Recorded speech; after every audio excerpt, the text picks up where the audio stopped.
नमस्कार दोस्तों, स्वागत है आप सभी का। पिछली वीडियो में हमने इंडिया दैट इज़ भारत इस कंसेप्ट को अच्छे से देखा था। हमने देखा था कि भारत के कौन कौन से नाम हैं, इनकी हिस्ट्री क्या है, कॉन्स्टिट्यूशन असेंबली में इसके ऊपर कैसी डिबेट्स हुई, और फिर हमने रीसेंट कंट्रोवर्सी देखी थी कि कुछ लोग कहते हैं कि इसका नाम बदल देना चाहिए, मतलब इंडिया को भारत बोला जाना चाहिए या जो भी है। तो उन सब चीज़ों को हमने वहाँ पर अच्छे से देखा था और हमने देखा था कि अगर ऐसा कुछ होता है, अगर हमारा नाम चेंज होता है देश का, तो उससे क्या क्या चीज़ें होने वाली हैं।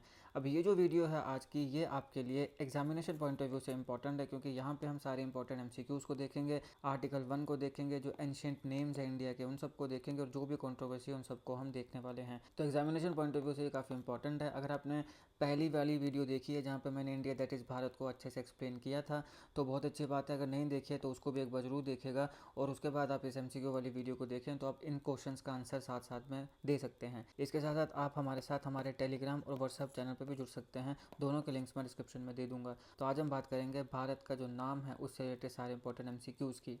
सबसे पहला सवाल है, what does article 1 of the Indian constitution state. Bharat के संविधान का अनुच्छेद 1 क्या कहता है? तो क्या कहता है, India that is Bharat shall be a union of states. तो हमारा जो भारत है वो स्टेट्स की यूनियन माना जाता है। इंडिया अर्थात भारत राज्य संघ होगा। तो ये कौन सा आर्टिकल बोलता है? आर्टिकल 1 बोलता है। आपके एग्जामिनेशन के लिए इंपॉर्टेंट है, सीधा सवाल बन सकता है। Which ancient name of India means land of the Aryans. भारत के किस प्राचीन नाम का अर्थ आर्यों की भूमि है? तो इसका राइट आंसर ऑप्शन बी है, आर्यव्रत। जो आर्यव्रत नाम है इसका मतलब है लैंड ऑफ द आर्यंस, और भारत को आर्यव्रत भी बोलते हैं। भारत को आर्यव्रत बोलते हैं, इंडिया बोलते हैं, जम्बू द्वीपा बोलते हैं। सारे नाम और इनकी हिस्ट्री मैंने अलग वीडियो में कवर कराई है। इंडिया दैट इज भारत, उसको जरूर देखिएगा, लिंक डिस्क्रिप्शन में आपको मिल जाएगा। The name India is derived from which river. India नाम किस नदी से लिया गया है? तो इंडस, सिंधु नदी से लिया गया है इंडिया नाम। अब बात सिंधु की आई या इंडस की आई, तो इंडस वैली सिविलाइजेशन और सिंधु घाटी सभ्यता, इससे रिलेटेड सारे इंपॉर्टेंट एमसीक्यूज़ को मैंने अलग वीडियो में कवर किया है, उसको जरूर देखेगा। आप सब जानते हो कि इंडस वैली सिविलाइजेशन काफ़ी इंपॉर्टेंट है एग्जामिनेशन के लिए, चाहे वो इंडस वैली सिविलाइजेशन है, चाहे बुद्धिज्म है, जैनिज्म है और महात्मा गांधी है। इन सारों से क्वेश्चंस बनते ही बनते हैं, क्लरिकल से लेकर तो यूपीएससी के एग्जामिनेशन तक। चारों से रिलेटेड एमसीक्यूज़ को मैंने अच्छे से अलग वीडियो में कवर किया है, जरूर देखिएगा, लिंक आपको डिस्क्रिप्शन में मिल जाएंगे, या फिर मेरी प्लेलिस्ट में जाइए, जीके क्वेश्चंस, वहाँ पे आपको सारे इंपॉर्टेंट क्वेश्चंस मिल जाएंगे। Who among the following propose the term India that is Bharat in the constituent assembly.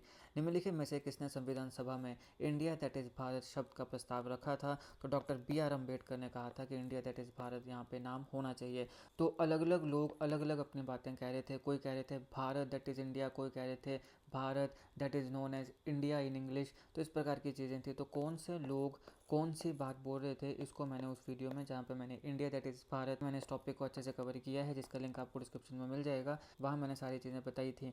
लेकिन एंड में इंडिया दैट इज़ भारत, इसको डॉक्टर बी आर अम्बेडकर ने प्रपोज किया था। अम्बेडकर जैसे रिलेटेड एमसीक्यू उसको भी मैंने कवर किया है, पर्सनैलिटी क्वेश्चन वाली प्लेलिस्ट में आपको ये वीडियो मिल जाएगी। तो इन्होंने जब ये प्रपोज किया, तो ये क्योंकि ड्राफ्टिंग कमेटी के हेड थे तो इनकी बात मानी गई, और फिर इस लाइन को आर्टिकल 1 में जोड़ा गया था। Which Greek ambassador use the term Indica in his writings about India. भारत पर अपने लेखन में किस यूनानी राजपूत ने इंडिका शब्द का प्रयोग किया था? तो इंडिका नाम की एक किताब भी है, इसको लिखा था मैगस्थीन्स ने। तो राइट आंसर क्या है? ऑप्शन बी है। तो आपसे पूछा जा सकता है इंडिका किताब किसने लिखी है? मैगस्थीन्स ने। पूछा जा सकता है कि मैगस्थीन्स ने कौन सी बुक लिखी है? इंडिका। और आपसे ये भी पूछा जा सकता है कि इनमें से ग्रीक एम्बेसडर कौन थे? तो मैगस्थीन्स ग्रीक एम्बेसडर थे। तो राइट आंसर ऑप्शन बी है। What name did Seth Govind Das suggest for the newly independent nation. Seth Govind दास ने स्वतंत्र भारत के लिए कौन सा नाम सुझाया था? तो भारत नोन एज इंडिया, ये सेठ गोविंद दास जी ने सुझाया था। According to Vishnu Purana, where is Bharat located. Vishnu Purana के अनुसार भारत कहाँ स्थित है? तो between the southern ocean and the Himalayas. जो स्नो क्लैड हिमालयाज हैं और जो सदर्न ओशियन है, इनके बीच में जो जगह है, जो रीजन है, उसको बोला गया है भारत विष्णु पुराण में। दक्षिणी समुद्र और हिमालय के बीच जो रीजन है, जो स्थान है, वो भारत है according to Vishnu Purana. What was the concern in using only the word Bharat as a country's name. केवल भारत नाम का प्रयोग करने में क्या चिंता जताई गई थी? ये कहाँ पे जताई गई थी? ऑब्वियसली कॉन्स्टिट्यूशन असेंबली में। तो इसका राइट आंसर ऑप्शन सी है, रिलीजियस एक्सक्लूसिविटी, धार्मिक पक्षपात। तो अब ये जो शब्द है भारत, ये कहीं ना कहीं सनातन धर्म से जुड़ा है, ऐसे कुछ लोग मानते हैं। तो अब यहाँ पे जो बाकी रिलीजियस मिनॉरिटीज़ हैं वो एक्सक्लूड हो सकती हैं। वहाँ पे उनको ऐसा लग सकता है कि भैया ये हमें रिप्रेजेंट नहीं कर रहा है, ये कहीं ना कहीं एक धर्म को रिप्रेजेंट कर रहा है। तो वैसे तो फिर आप हिंदुस्तान को भी बोल सकते हो कि एक धर्म को रिप्रेजेंट करता है। अब देखो, जो माइनॉरिटीज़ हैं जैसे मुस्लिम या क्रिश्चियंस, हमारे भाई बहन हैं, उन्हें इन चीज़ों का फ़र्क पड़ता है नहीं पड़ता है। अगर आप में से कोई इन धर्मों से आता है तो कमेंट बॉक्स में लिख के बताइएगा कि अगर आपको इनसे फ़र्क पड़ता है कि नहीं पड़ता है, या अगर आप इन धर्मों से नहीं आते हो, किसी और धर्म से भी आते हो, तो भी आपको क्या लगता है कि एक्चुअल में माइनॉरिटीज़ को इन चीज़ों से फ़र्क पड़ता है कि नहीं पड़ता है। लेकिन अब माइनॉरिटीज़ को फ़र्क पड़े ना पड़े, मगर जो इस देश के कुछ वोट बैंक पॉलिटिशियन हैं, जिनका जो वोट बैंक है, जो सिर्फ इन्हीं चीज़ों के ऊपर वोट बैंक चल रहा है, जाति धर्म, उनको शायद ज़रूर इन चीज़ों से फ़र्क पड़ता है। बाकी आपका क्या पॉइंट ऑफ व्यू है सबका कमेंट बॉक्स में लिख के ज़रूर बताइएगा। Which of the following is not an ancient name of India. निम्न में से कौन भारत का प्राचीन नाम नहीं है? तो हिंदुस्तान प्राचीन नाम नहीं है। एंशियंट इंडिया में हिंदुस्तान नाम नहीं हुआ करता था, बाद में हिंदुस्तान ये नाम बना है। तो एंशियंट इंडिया में जो हमारे नाम थे वो थे आर्यव्रत, भारतवर्ष और जम्बू द्वीपा। इन सारों की हिस्ट्री क्या है, कैसे ये नाम पड़े हैं, उनको मैंने पहले भी कहा कि अलग वीडियो में बताया है। In which year did Turkey changes official name to Turkiye. तो अब जो देश है टर्की, उसने अपना नाम तुर्की बदला है। तो तुर्की ने अपना आधिकारिक नाम तुर्की किस वर्ष बदला था? तो राइट आंसर ऑप्शन सी है, 2022 में तुर्की ने अपना नाम तुर्की बदला था। The first draft of the Indian constitution did not contain which term. भारतीय संविधान के पहले मसौदे में कौन सा शब्द शामिल नहीं था? तो भारत शब्द शामिल उसमें नहीं था। तो वहाँ पे इंडिया दैट इज़ भारत नहीं लिखा गया था। बाद में फिर यहाँ पे जब डिबेट्स होने लगी कॉन्स्टिट्यूशन असेंबली में, तो बाद में जाके फिर इसको इंडिया दैट इज़ भारत बनाया गया था। तो जो इनिशियल जो ड्राफ्ट था, फर्स्ट ड्राफ्ट था इंडियन कॉन्स्टिट्यूशन का, जो 1948 में आया था, तो उसमें भारत शब्द नहीं था। Who propose the term Bharatvarsh in the constituent assembly. संविधान सभा में भारतवर्ष नाम का प्रस्ताव किसने दिया था? तो गोविंद वल्लभ पंत जी ने बोला था कि भारत का नाम भारतवर्ष होना चाहिए। तो option C is the right answer, that is Govind Vallabh Pant. Why was India that is Bharat preferred over only Bharat. केवल भारत के बजाय इंडिया दैट इज भारत को क्यों चुना गया? तो क्यों चुना गया था? Option C the right answer, to maintain historical continuity and national unity. ऐतिहासिक निरंतरता और राष्ट्रीय एकता बनाए रखने के लिए। अब ये हिस्टोरिकल कंटिन्यूटी का मतलब क्या है? देखिए, हमारे भारत के ऊपर जब अंग्रेज राज किया करते थे, तो पूरी दुनिया में जो भारत है वो इंडिया नाम से जाना जाता था। तो कॉन्स्टिट्यूशन असेंबली में कुछ लोगों का ये कहना था कि हमें यही नाम, क्योंकि पूरी दुनिया में हम इस नाम से जाने जाते हैं, तो हमें इसी नाम को आगे कैरी फॉरवर्ड करना चाहिए। तो यहाँ पे इस प्रकार के ये जो हिस्टोरिकल कंटिन्यूटी है, इसके लिए इंडिया नाम रखा गया। लेकिन हमारे भारत जो एंशियंट इंडिया है, एंशियंट ग्लोरी है, उसके साथ जुड़ने के लिए हमने भारत शब्द का यूज़ किया। तो ये कारण है कि क्यों हमारे यहाँ पे इंडिया और भारत दोनों नाम आए। इंडिया क्योंकि जो हिस्टोरिकल कंटिन्यूटी है उसको बनाए रखने के लिए, और भारत क्योंकि ये हमारे कहीं ना कहीं कल्चरल एस्पेक्ट्स जो हैं, ये हिस्टोरिकल एस्पेक्ट्स जो हैं, खासकर जो एंशियंट इंडिया के जो एस्पेक्ट्स हैं, उनको दर्शाता है। What was a major administrative concern if the name of the country were changed. यदि देश का नाम बदला जाता तो प्रमुख प्रशासनिक चिंता क्या होती?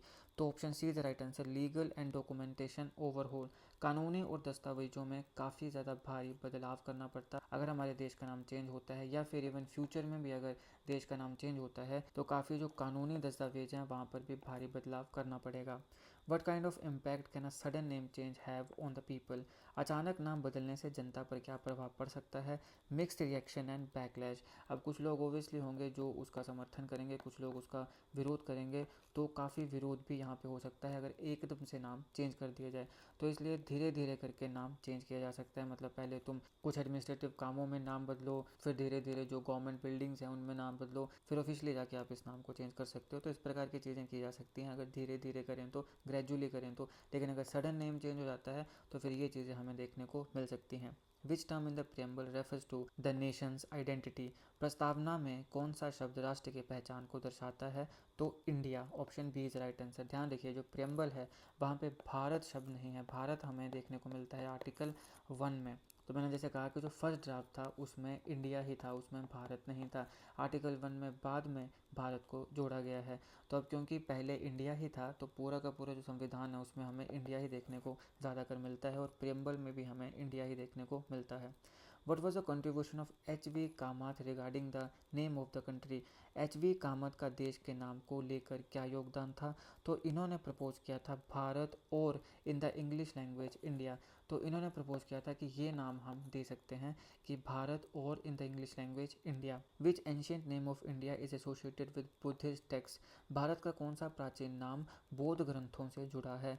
यानी जब हम बौद्ध ग्रंथों को पढ़ते हैं तो वहाँ पे भारत को किस नाम से बोला गया है? तो Jambu Dvipa. Option B is right answer. ज़्यादातर जो बुद्धिस्ट है, जो जैन टेक्स्ट हैं, उनमें ज़्यादातर जम्बू द्वीप नाम हमें भारत के लिए देखने को मिलता है। बुद्धिज़्म और जैनिज़्म से रिलेटेड सारे इंपॉर्टेंट एमसीक्यूज़ को मैंने अलग अलग वीडियोस में कवर किया है। आपके एग्जामिनेशन के लिए दोनों वीडियोस इंपॉर्टेंट है, देख लीजिएगा।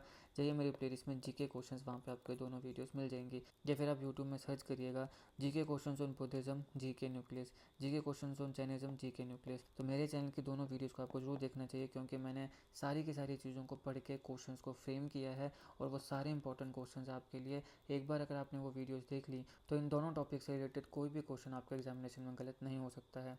What was one of the fears about using Bharat as the sole official name? केवल भारत नाम को अपनाने से जुड़ा एक डर क्या था? रिलीजियस एलिनेशन ऑफ माइनॉरिटीज़, धार्मिक अल्पसंख्यकों की उपेक्षा यहाँ पे हो सकती थी, जिसका रीज़न मैंने आपको पहले भी बताया। Which king is associated with the origin of the word Bharat? Bharat शब्द की उत्पत्ति किस राजा से हुई है? तो भरत राजा से हुई है। तो माना जाता है कि भरत एक बहुत बड़े राजा हुआ करते थे और उनके नाम से ये भारत नाम आया है। What major global example is cited as a country changing its name in 2022? 2022 में देश का नाम बदलने का प्रमुख अंतर्राष्ट्रीय उदाहरण कौन सा है?